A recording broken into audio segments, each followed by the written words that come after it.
부삼의 거꾸로 현세변, 현대세계의 변화 그 10번째 시간입니다. 이 시간에는 동아시아 3국의 개항과 민족주의 운동에 대해서 살펴볼 텐데요. 동아시아 3국, 당시로 따지면 청나라, 일본, 조선이죠. 한중일 3국의 개항과 근대국가 수립 과정에 대해서 살펴보도록 하겠습니다. 먼저 중국, 청나라를 살펴볼까요? 18세기 중반까지 청나라는 그 광저우 한 곳만 개방해서 허가받은 공행을 통해서만 무역을 허용했습니다. 지도에서 한번 위치를 찾아볼까요? 광저우가 이쯤에 있죠. 한반도 뭐 이렇게 대충 그려보겠습니다. 타이완이 이렇게 있을 테고 일본 이렇게 하는 거죠.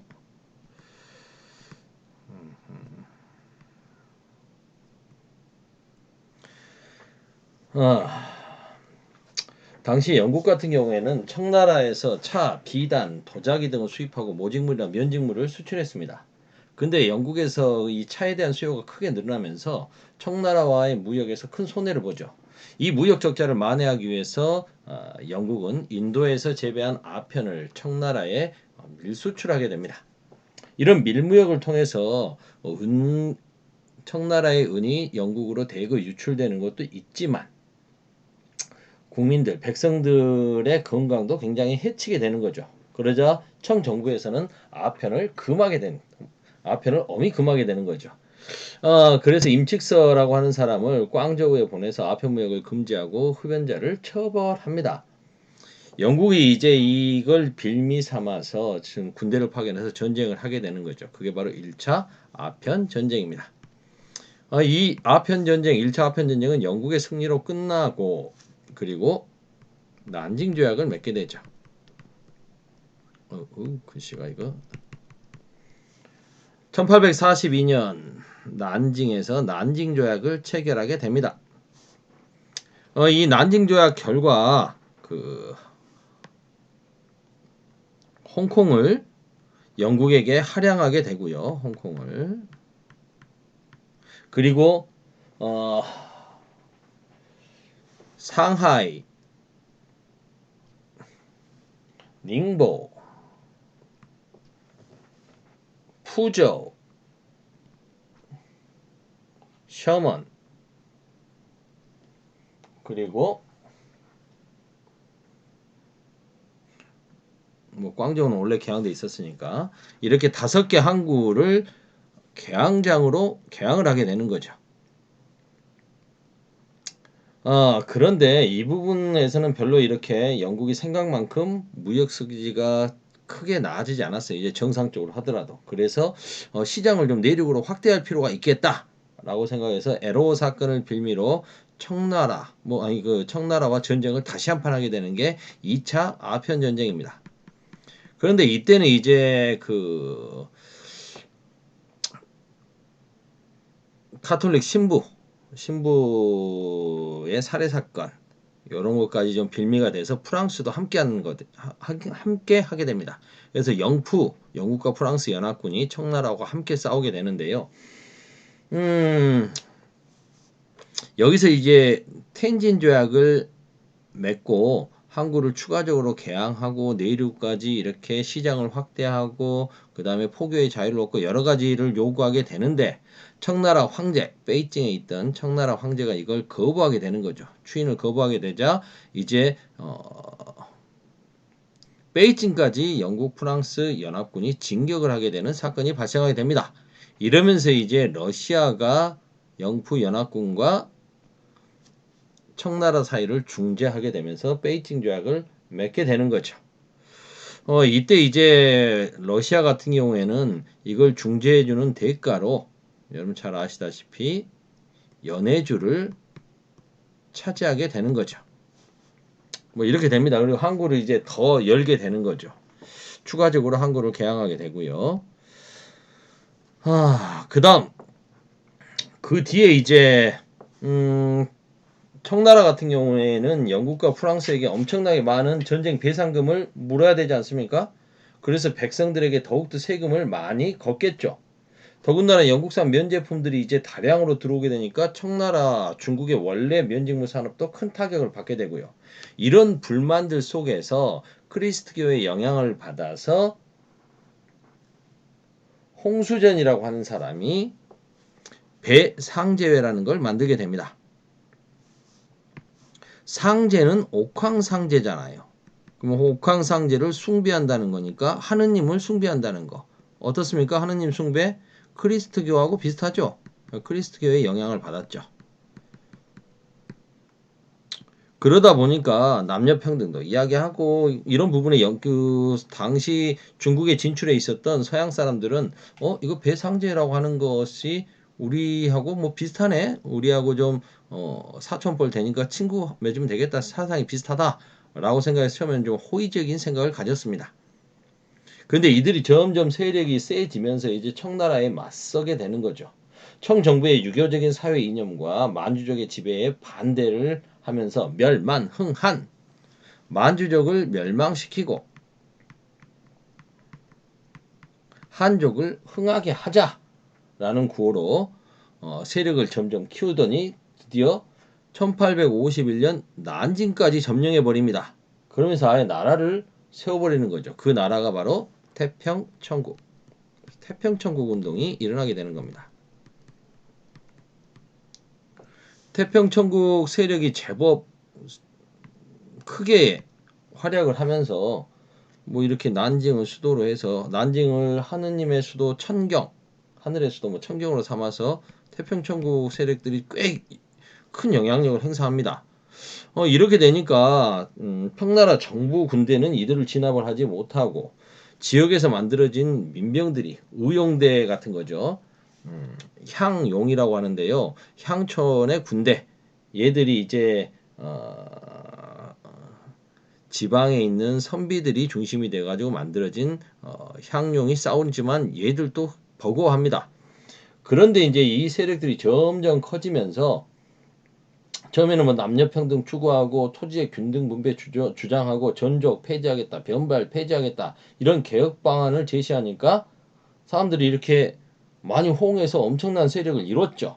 근데 이 향룡이라고 불려지는 그 한족 신사들이 조직한 의용병과의 전투가 계속되고 그리고 무엇보다도 상하이와 동남 해안에 이렇게 진출해 있었던 서구 열강들 이 열강들이 이제 자신들이 피해를 볼 것 같으니까 청 정부를 도와주게 되는 거죠. 그래서 태평천국 운동 세력을 공격하게 됩니다. 이들을 상승군이라고 불렀는데요. 이런 향용과 상승군의 연합작전 속에서 태평천국 운동은 결국 실패하게 됩니다. 이렇게 태평천국 운동을 진압하는 과정에서 성장하게 됐던 그 신사층 그들은 이제 서양 상승군의 우수한 기술력과 무기를 체험했습니다. 그들은 서양의 무기 제조 기술만 받아들이면 우리도 근대화에 성공할 수 있지 않겠느냐라는 걸 내세우면서 중국의 몸에 서양의 기술만 받아들이자 중체서용을 내세우는 양무운동을 펼치게 되는 겁니다. 이 양무운동을 이끌었던 사람들은 바로 이 태평천국 운동을 진압하는 데 앞장섰던 그 이홍장이나 중국본이었습니다. 우리가 흔히 세계사 시간에 리홍장 했던 바로 그 이홍장입니다. 이들은 군수공업을 일으켜서 무기를 근대화하면 육군과 해군 만들고 조선업, 철도, 광산 이런 거 근대 산업을 육성하고 외국에 유학생도 보내고 우리도 청나라도 이제 근대화될 수 있다 라고 하면서 양무운동을 이끌었죠. 하지만 이러한 양무운동은 중국 전체 전국적인 차원에서 일어나지 못했고 통일적으로 추진되지도 못했습니다. 무엇보다도 근본적인 개혁에는 한계가 있었던 거죠. 결국 이들은 베트남에 대한 종주권을 놓고 싸움을 펼쳤던 청푸 전쟁 에서 자신들 근대화된 부대 가지고 프랑스하고 싸웠는데 실패하고, 그리고 조선에 대한 지배권을 놓고 일본과 싸웠던 청일 전쟁에서 패배하면서 양문동은 결국 실패 이미 확인됐죠. 그러자 근본적인 변화와 개혁이 필요하다라고 주장했던 사람들, 법을 바꿔서 근본적인 개혁을 하자라는 변법 자강파가 성장하게 됩니다. 캉 유에이와 량 치차오 같은 사람들이 대표적인 인물이죠. 이들은 메이지 유신을 본떠가서 우리도 입헌 군주제 도입하고 대대적으로 근본적인 개혁하자. 그래서 부국강병 이룩하자 라고 주장을 했습니다. 하지만 서태후를 비롯한 그 보수적인 관리들이 정변을 일으키죠. 무술 정변을 일으켜서 그들은 결국 100일 만에 실패로 끝나고 맙니다. 100일 천하. 그래서 주요 세력들은 죽거나 일본으로 망명하게 되는 거죠. 이렇게 서구 열강의 경제적 침탈과 함께 자기들 스스로 개혁하는데 한계를 보이고 있는 상황에서 서구 열강의 경제적 침탈과 함께 기독교, 크리스트교가 전파되고 확산되어 가자 중국인들은 그들이 들어와서 많은 이권을 빼앗아 가니까 서구 열강에 대한 반감을 갖게 되겠죠. 그 와중에 산둥반도의 백년 교도들이 중심이 돼서 반외세 성격의 운동을 일으키게 됩니다. 그게 바로 의화단 운동이죠. 의화권이라고 하는 권법을 익히면 총알도 피해갈 수 있고 청나라를 도와서 양놈들을 몰아내자는 부청멸양을 내세웠죠. 청나라를 도울 부, 멸망시키자 서양 세력을 부청멸양을 내세웠습니다. 여기에 한껏 고무된 청정부는 의화단을 지지하면서 외국 군대를 몰아내라, 견제하자라고 했던 거죠. 이러자 영국, 독일, 일본, 러시아 등 8개국이 자국민을 보호한다는 구실로 연합군을 구성해서 이 의화단 운동을 진압하게 됩니다. 그리고 그들이 베이징을 점령하게 되는 거죠.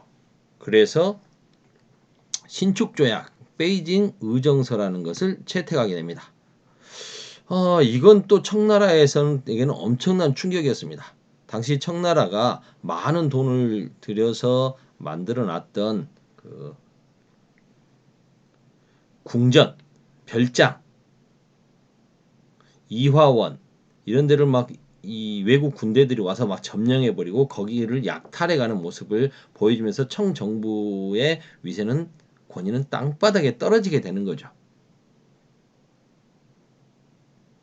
그리고 베이징에 외국 군대가 상주할 수 있게 되어버렸습니다. 더 많은 이권을 열강에게 뺏기게 되는 거죠.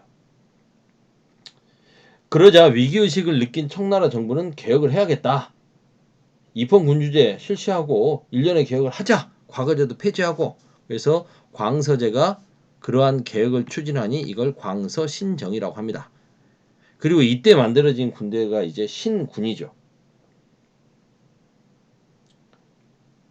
하지만 그 효과가 미미했고 점차 청나라 정부의 무능함과 개혁 가능성에 대해서 회의적인 시각이 확산되게 됩니다. 이럴 바에는 청정부 타도하자. 그런데 이제 이러한 개혁을 추진하든 뭐하든 하려면 돈이 있어야 되잖아요. 이 돈이 없으니까 청정부는 이 재정 위기를 좀 타개하려고 민간에서 설치했던 민간 철도를 국유화해서 이걸 담보로 차관을 빌리려고 합니다. 그러자 철도 국유화 반대 움직임이 곳곳에서 일어나죠. 그 와중에 이제 우창, 지금의 그 우한이죠. 우한 항구니까 살짝 다르겠군요. 우창이라고 하는 곳에서 여기가 황하강이면 여기가 양쯔강, 주장강이죠. 자꾸 어떻게 생겨나? 우창이라고 하는 곳에서 신군, 새로 만들어진 군대가 봉기를 일으킵니다. 이걸 시작으로 해서 각 지방 정부들이 많은 성들이 청나라로부터 독립을 선언해 버리죠. 이게 바로 신의 혁명입니다. 신의 혁명. 그래서 이제 순원을 임시 대총통으로 추대하면서 난징을 근거지로 한 중화민국이 수립되게 됩니다. 최초의 공화정부가 만들어지는 거죠. 청나라 정부는 그나마 이들을 진압할 수 있는 군대는 그 리옹장의 후계자였던 위안스카이밖에 없기 때문에 원세계를 파견해서 이들을 진압하려고 합니다. 근데 이 위안스카이 원세계는 오히려 이 혁명군과 타협해서 청왕조를 무너뜨려 버리죠. 그리고 자신이 이제 대총통에 취임합니다. 그런데 이 취임한 위안스카이는 자신의 권한을 강화시키기 위해서 의회를 해산하려고 하고 다시 황제가 되려고 또 시도를 하죠. 그런 와중에 이제 1차 세계대전이 일어나게 됐고 황제 취임까지 시도하다가 불발에 그쳤던 위안스카이는 화병으로 죽게 되고 이러면서 이제 강력한 카리스마를 가진 절대 권력자가 사라지자 곳곳에서 군대를 장악하고 있던 군벌들이 실질적으로 중국을 지배하면서 중국은 혼란 그 자체가 돼버립니다. 중국만 이야기해도 15분이 가버리냐? 이거 곤란한데요. 선생님 이걸 10강으로 하려고 그랬는데 일단 16분이 됐으니까 여기에서 한번 끊겠습니다. 오늘은 여기까지.